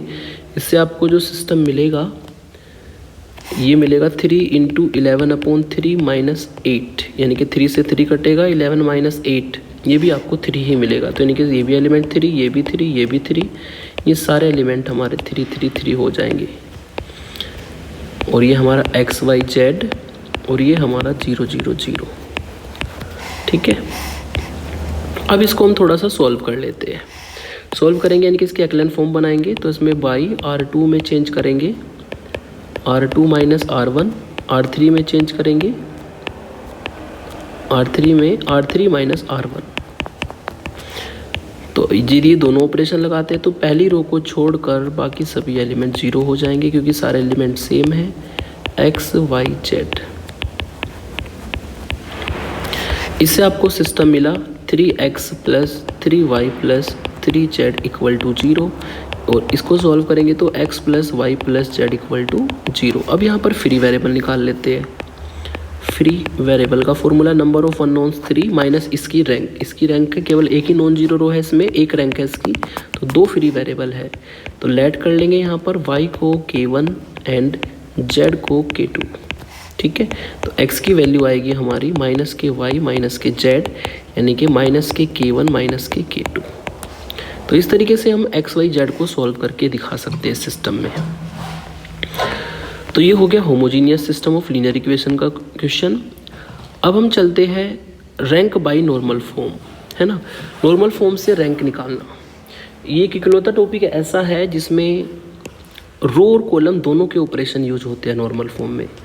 होमोजीनियस हो, non homogeneous system of linear equation हो, है ना, वहाँ पर हम केवल रो वाले ऑपरेशन ही यूज़ करते हैं, है ना। और एक्लन फॉर्म में भी हम रो वाले ऑपरेशन यूज़ करते हैं, लेकिन जो नॉर्मल फॉर्म है इसमें हम रो और कॉलम दोनों के ऑपरेशन यूज़ करते हैं। कॉन्सेप्ट इसका ये होता है कि पहले एलिमेंट को हम 1 बनाते हैं, इसका यूज़ करके रो वाले ऑपरेशन से इन तीनों को 0 बनाते हैं। ठीक है, फिर A22 को हम 1 बनाते हैं, इसका यूज़ करके इन दोनों को 0 बनाते हैं, और फिर इसको 1 बनाते हैं, इसको यूज़ करके इसको 0 बनाते हैं और इसको 1 बनाते हैं। डायगोनल के एलिमेंटों को 1 बनाना होता है नॉर्मल फॉर्म में, ठीक है, और वो ऑपरेशन पे डिपेंड करता है। अगर वो डायगोनल के एलिमेंट कुछ 0 हो गए, है ना, तो और वो हमारे 1 नहीं बन सकते तो उसको हम ऐसे ही रहने देंगे, नो प्रॉब्लम, है ना। तो डायगोनल के एलिमेंटों को 1 बनाने की कोशिश करनी है, डायगोनल से नीचे बनाने हैं 0, और डायगोनल से नीचे के लिए ये जो डायगोनल से नीचे के एलिमेंट 0 बनने हैं ये हम रो वाले ऑपरेशन से बनाते हैं, रो ऑपरेशंस ओनली। ठीक है, डायगोनल से नीचे के एलिमेंट रो वाले ऑपरेशन से 0 बनेंगे। फिर ऐसे ही इसमें A11 का यूज़ करके इसको 0 बनाना है, इसको 0 बनाना है, इसको 0 बनाना है, A22 को यूज़ करके इसको 0 बनाना है और इसको 0 बनाना है, A3 को यूज़ करके इसको 0 बनाना है। लेकिन यहाँ पर जो डायगोनल से ऊपर के एलिमेंट है, ठीक है, इनको 0 बनाने के लिए हम यूज़ करेंगे कॉलम ऑपरेशंस। ये सब चीज़ें मैं वीडियोस में बता चुका हूँ, लेकिन थोड़ा सा रिवाइज करा दिया मैंने आपको। डायगोनल से नीचे रो ऑपरेशन, डायगोनल से ऊपर कॉलम ऑपरेशन। डायगोनल के एलिमेंटों के लिए कोई भी यूज़ कर सकते हैं, रो और कॉलम ऑपरेशन आप अपनी मर्जी से आगे पीछे लगा सकते हो, ठीक है, according to need. Row column कहीं पर भी यूज़ कर सकते हो, है ना। इसका भी मैं क्वेश्चन बताऊँगा आपको। Reduce the matrix in normal form and find the rank. हमें इस मैट्रिक्स को नॉर्मल फॉर्म में बदलना है और इस मैट्रिक्स की रैंक को फाइंड करना है। तो इस मैट्रिक्स की रैंक फाइंड करेंगे by using normal form. Concept जो मैंने बताया वही हम इसमें अप्लाई करेंगे। सबसे पहले हम देखें, पहले एलिमेंट को वो 1 है, इस 1 का यूज़ करके इन तीनों एलिमेंट को 0 बनाना है ना। और इसमें ऑपरेशन आपके लगेंगे, वो साइड में लिख देते हैं। ऑपरेशन यहाँ पर लगेंगे बाई R2 में चेंज करेंगे, तो R2 माइनस 2R1, R3 में चेंज करेंगे, R3 माइनस R1, R4 में चेंज करेंगे, R4 प्लस R1। ये 3 ऑपरेशन से तीनों एलिमेंट 0 बन जाएंगे। इनको 0 बना लेते हैं। तो पहले रो में कोई चेंज नहीं है, वो सेम रहेगा। अब R2 में चेंज करना है, कैलकुलेशन गड़बड़ी ना हो तो आप कैलकुलेटर का यूज़ करो एक तो, दूसरा जो मैं बता रहा हूँ उसको भी ध्यान से समझो। R2 में चेंज करना है तो पहले R2 को लिखो 2 4 3 4। फिर R1 में करनी है 2 की मल्टीप्लाई। अब R1 में 2 की मल्टीप्लाई करो, 2 इंटू 2 4 -2 और ये 8। फिर माइनस करना है तो माइनस माइनस और ये प्लस हो जाएगा, ये माइनस 2 - 2 0, 4 - 4 0 और यहाँ पर होगा 5 और ये हो जाएगा आपका -4। ठीक है, तो इस तरीके से हम ये एलिमेंट ऑपरेशन लगा देंगे और इस तरह कैलकुलेशन करेंगे तो गड़बड़ी होने के चांसेस नहीं होते हैं। सेम तरीके से R3 में ऑपरेशन लगना है, R3 - R1, R3 - R1 यानी कि 1 - 1 0, 2 - 2 0, 3 - -1 3 - -1 जो कि 4 हो जाएगा, 4 - 4 0। तो इस तरीके से हमारे ये R3 के ऑपरेशन हो जाएंगे, है ना। फिर हमें ऑपरेशन लगाना है R4 में। R4 में जो ऑपरेशन है वो एडिंग वाला है, तो -1 + 1 0, -2 + 2 0 और 6 - 1 5 और -7 और +4, -7 + 4 यानी कि -3। तो इस तरीके से हमारे जो है ये ऑपरेशन लग जाएंगे। इस तरह आपको होच पोच नहीं करना है, ये मैंने केवल समझाने के लिए किया है। आप कैलकुलेशन को बिल्कुल फेयर तरीके से करेंगे, कुछ भी गड़बड़ी ना हो। ठीक है, और हो सके तो लिख कर ही कैलकुलेशन करें, कैलकुलेटर का यूज़ करें ताकि गड़बड़ी ना हो। अब हमें करना क्या है ना, अब हमें करना क्या है, डायगोनल को हम बनाने की कोशिश करते हैं 1, बाकी सबको 0। तो हम करते क्या है, नीचे हमने यहाँ पे रो के ऑपरेशन यूज़ किया, ऊपर यूज़ कर देते कॉलम वाले, इसका यूज़ करके इन तीनों को 0 बना लेते हैं। तो कॉलम के ऑपरेशन लगेंगे जैसा कि मैंने बताया, तो C2 में चेंज कर दो और C2 - 2 C1, C3 में चेंज कर दो C3 + C1, C4 में चेंज कर दो C4 - 4 C1। ठीक है, इससे आपको पहला कॉलम तो सेम ही मिलेगा, C2 यानी कि 2 - 2 0 0 0 0, है ना। सारे एलिमेंट वही रहेंगे क्योंकि तीनों एलिमेंट 0 है, तो एक ही एलिमेंट की कैलकुलेशन होनी है, बाकी सब सेम रहेंगे।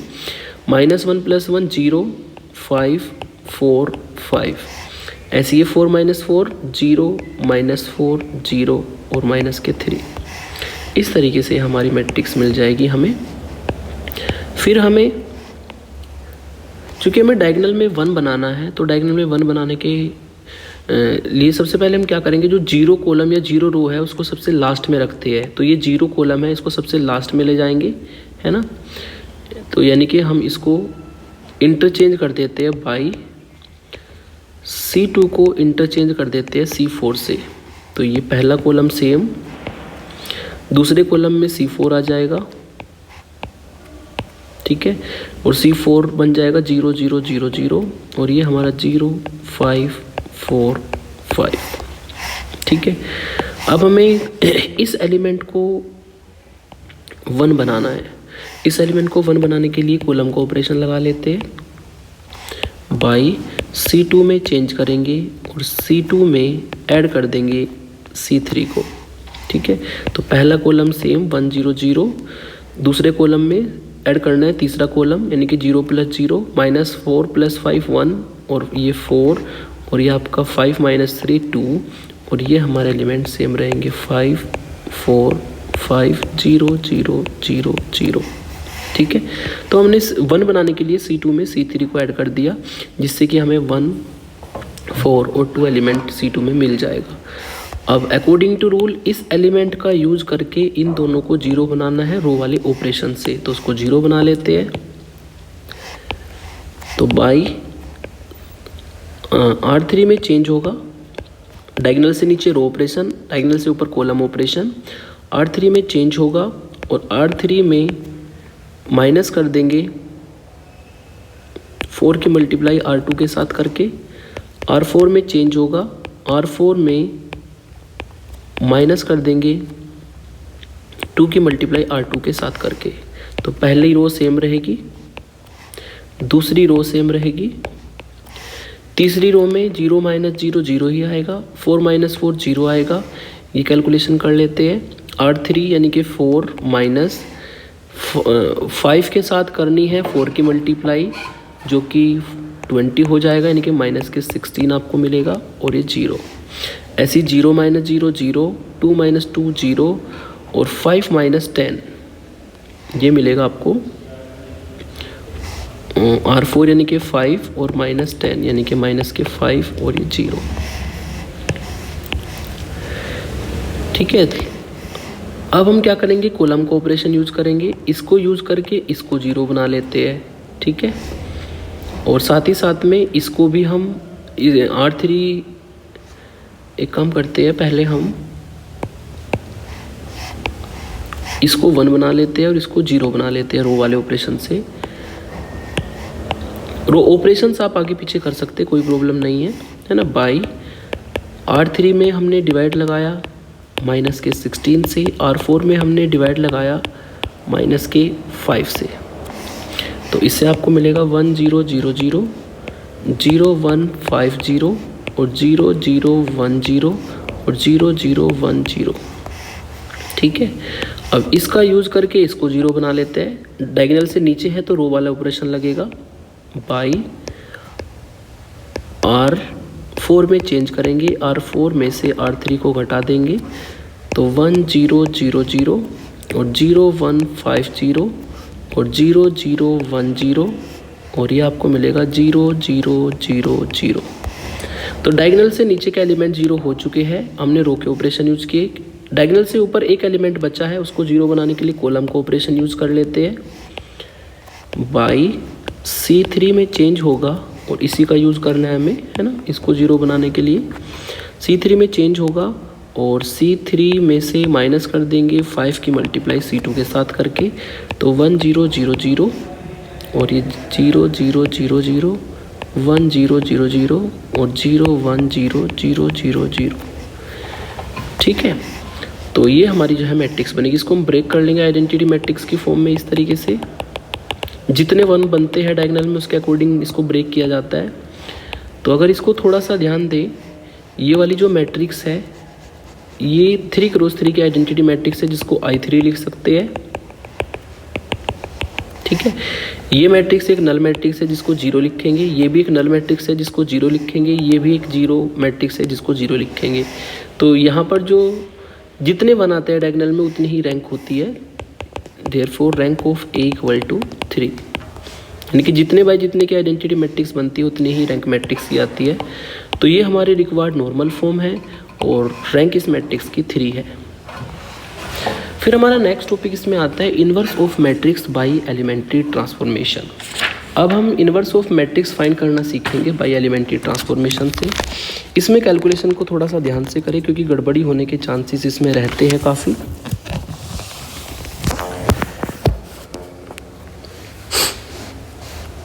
रूल आप जानते हैं कि सबसे पहले करना क्या है, कोई मैट्रिक्स गिवन होगी A, उसको हमें A इक्वल टू IA की फॉर्म में लिखना होता है, और ऑपरेशन जो भी आपको कहे होगा, अगर वो कहता है कि रो ऑपरेशंस यूज़ करो तो रो वाले ऑपरेशंस को यूज़ करके हमें लेफ़्ट में बनानी होती है आइडेंटिटी मैट्रिक्स, और इस I को बदलना होता है A इन्वर्स में। ठीक है, तो ये हमारा रूल होता है इन्वर्स निकालने का। कुछ इंपॉर्टेंट बातें जो कि पहले से आपको पता है कि या तो पूरे क्वेश्चन में रो वाले ऑपरेशन यूज होंगे, या पूरे क्वेश्चन में कॉलम वाले ऑपरेशन यूज होंगे। ठीक है, row and column operations both can not be apply in the same question. दोनों ऑपरेशंस को अगर आप मिक्स कर देते हैं तो वो रॉन्ग होता है। या तो पूरे क्वेश्चन में रो वाले ऑपरेशन यूज़ करो, या पूरे क्वेश्चन में कॉलम वाले ऑपरेशंस यूज़ करो। ठीक है, और इसमें ये भी ध्यान रखना है कि जो आपको ऑपरेशन लगाने वो इस तरीके से लगाने हैं कि फ्रैक्शनल कैलकुलेशन ना आए। Avoid fractional calculation if possible, हो सके तो आप फ्रैक्शनल कैलकुलेशन से बचें। वर्किंग रूल इसका ये रहता है, अगर रो ऑपरेशंस की बात करें, रो अगर ऑपरेशन से यूज़ करना है तो रो ऑपरेशन ये कहती है कि इस एलिमेंट को यूज़ करेंगे इन दोनों को 0 बनाने के लिए, और इसी का यूज़ करेंगे और इसका यूज़ करेंगे इन दोनों को 0 बनाने के लिए। रो ऑपरेशन में इसका यूज़ करेंगे इन दोनों को 0 बनाने के लिए। ये इसका रूल होता है, एक रो ऑपरेशंस के लिए है। फिर कॉलम में जस्ट इसका उल्टा हो जाएगा, इसका यूज़ करेंगे इन दोनों को जीरो बनाने के लिए, इसका यूज़ करेंगे इन दोनों को जीरो बनाने के लिए, इसका यूज़ करेंगे इन दोनों को जीरो बनाने के लिए। तो ये रो और कॉलम ऑपरेशन की ट्रिक होती है। जैसे कि इस मैट्रिक्स का हमें इन्वर्स निकालना है, तो सबसे पहले इस मैट्रिक्स को लिख लिया A=IA की फॉर्म में, A की वैल्यू डाली लेफ्ट में और यहाँ पर I की वैल्यू डाली, और ये A इंटू में ऐसे ही चलेगा लास्ट तक। करना क्या है, ये जो मैट्रिक्स है लेफ्ट वाली A, इसको I में बदलना है ऑपरेशन से, है ना, और इस वाली मैट्रिक्स, ये वाली मैट्रिक्स बदल जाएगी हमारी A इनवर्स में। और क्वेश्चन में उसने कहा अप्लाइंग एलिमेंट्री ट्रांसफॉर्मेशन, ठीक है। तो हम क्या करेंगे यहाँ पर, या तो पूरे क्वेश्चन में रो वाले ऑपरेशन लगाएंगे, पूरे क्वेश्चन में कॉलम वाले ऑपरेशन लगाएंगे। उसने आपको नहीं दिया है कि रो वाले लगाओ या कॉलम वाले लगाओ। अगर वो कहता है कि केवल रो वाले लगाओ तो रो वाले लगाने हैं, अगर कॉलम वाले कहते हैं कॉलम वाले लगाने हैं। लेकिन ना तो यहाँ पे रो दिया ना कॉलम, तो आप फ्री है, या तो पूरे क्वेश्चन को रो से करो या पूरे क्वेश्चन को कॉलम से करो। तो मैं इस पूरे क्वेश्चन को रो वाले ऑपरेशन से सॉल्व करता हूँ। तो इसको हम क्या करेंगे, इस एलिमेंट का यूज़ करेंगे, है ना, और इन दोनों को जीरो बनाएंगे रो ऑपरेशन से, और सेम ऑपरेशन इधर भी लगेंगे, जो ऑपरेशन उधर लगेंगे वही ऑपरेशन राइट हैंड साइड में भी लगेंगे। तो इसमें हमारा जो ऑपरेशन लगेगा वो होगा बाई R2 में चेंज करेंगे, R2 माइनस 2R1, R3 में चेंज करेंगे, R3 माइनस 3R1, ठीक है। ये ऑपरेशन दोनों मैट्रिक्स में आप लगाएंगे। तो इससे आपका पहला रो सेम रहेगा 1 2 3, 2 माइनस 2 0, 4 माइनस 2 माइनस 2 0, और ये हो जाएगा आपका 4 माइनस 4 0, और 5 माइनस 6 माइनस के 1, ऐसे ही 3 माइनस 3 0, 5 माइनस 6 माइनस 1, और 6 माइनस 9 माइनस के 3। सेम ऑपरेशन इधर लगाएंगे तो पहली रो सेम रहेगी। ये मिलेगा आपको, पहले ये एलिमेंट कैलकुलेट होगा -2 1 0, और ये होगा R3 में -3 0 1, ठीक है। अब हमें करना क्या है, इसमें इस एलिमेंट को, डायगोनल के एलिमेंट को चूँकि 1 बनाना है, तो एलिमेंट को 1 बनाने के लिए अब हम इसमें इंटरचेंज कर लेते हैं बाई R2 को इंटरचेंज कर लेंगे R3 के साथ, है ना। तो इससे आपको मिलेगा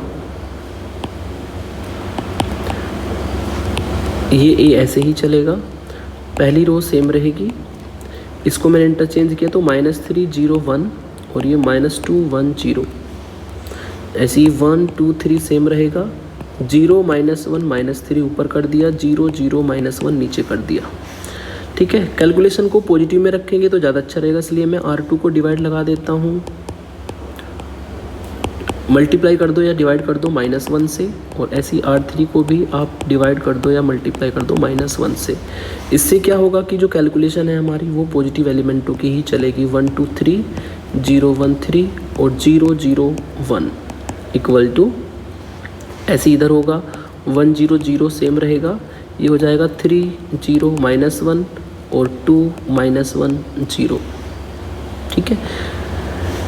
तो यहाँ पर आप देख सकते हैं डायगोनल के एलिमेंट 1 बन चुके हैं, है ना। अब इसका यूज़ करके ये 0 बनना है, इसका यूज़ करके ये दोनों 0 बनने हैं। तो ऑपरेशन लगाते हैं आगे, ए यहाँ पर साथ में चलेगा बाई, अब हम यहाँ पर ऑपरेशन लगाते हैं, R1 में चेंज करेंगे और R1 में से माइनस के 3R3 कर देंगे, R1 में चेंज किया, R1 माइनस 3R3 कर देंगे, ऐसे ही R2 में चेंज करेंगे और R2 माइनस 3R3 कर देंगे, है ना।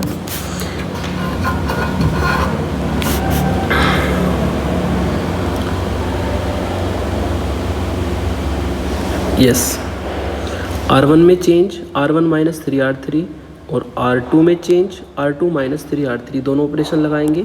ऑपरेशन लगाने पर इससे आपको मिलेगा 1 2 0 और 0 1 0 और 0 0 1। इधर लगाएंगे तो ये आपको मिलेगा -5 3 0 -3 3 -1 और 2 -1 0, ठीक है, अब हम ऑपरेशन लगाएंगे R1 में, और R1 में आप माइनस कर देंगे 2R2। यदि ऑपरेशन लगाते हैं तो लेफ्ट हैंड वाली जो मैट्रिक्स है वो हमारी आइडेंटिटी मैट्रिक्स में कन्वर्ट हो जाएगी, और जो राइट हैंड वाली मैट्रिक्स है उससे हमें ए का इन्वर्स मिल जाएगा। ये कैलकुलेशन मैंने नहीं की क्योंकि कैलकुलेशन आप अपने आप कर सकते हैं, मैं केवल आपको प्रोसेस को रिवाइज करा रहा हूँ। 2 - 1 0, ठीक है। तो ये बन गया आई और ये बन गया ए इन्वर्स और इनटू ए, ठीक है। तो ये जो हमारा ए का इन्वर्स है वो ये मैट्रिक्स होगी, तो आप लिख सकते हैं लास्ट में हैंस ए इन्वर्स जो है वो ये मैट्रिक्स आप ऊपर से लिख सकते हैं, ठीक है जी। तो जो लॉन्ग क्वेश्चन आते हैं जहाँ से वो सारे क्वेश्चन रिवाइज हो चुके हैं, है ना। अब हम चलते हैं अपने जो 2 नंबर के टॉपिक्स हैं उनकी तरफ, है ना। उसमें हमारा टॉपिक आता है सबसे पहले हर्मिशन, इसकी हर्मिशन और यूनिटरी मैट्रिक्स। तो हर्मिशन मैट्रिक्स क्या होती है आप जानते हैं कि कोई भी स्क्वायर मैट्रिक्स ए है वो हमारी हर्मिशन मैट्रिक्स कहलाएगी यदि वहाँ पर ए का स्टार ए के ही बराबर हो जाए, या ए का थीटा, ए की पावर थीटा भी कहते हैं इसको, स्टार भी लिख सकते हैं, ए के बराबर हो, मतलब ए के कॉन्जुगेट का ट्रांसपोज ए के ही बराबर आए तो हर्मिशन होती है।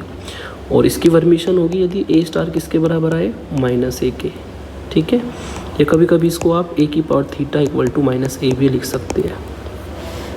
फॉर एग्जाम्पल हमें प्रूफ करना है कि ये मैट्रिक्स इसकी हर्मिशन है, तो हमें क्या करना होगा, सबसे पहले इस मैट्रिक्स का कॉन्जुगेट करना होगा। देयरफॉर ए का कॉन्जुगेट करेंगे, पहले कॉन्जुगेट करेंगे तो आई का कॉन्जुगेट -i, 0 का 0 ही होता है, 0 का 0 है ना, 0 का 0, 0 का 0, आई का -i, और 0 का 0, आई का -i और 0 का 0, ठीक है।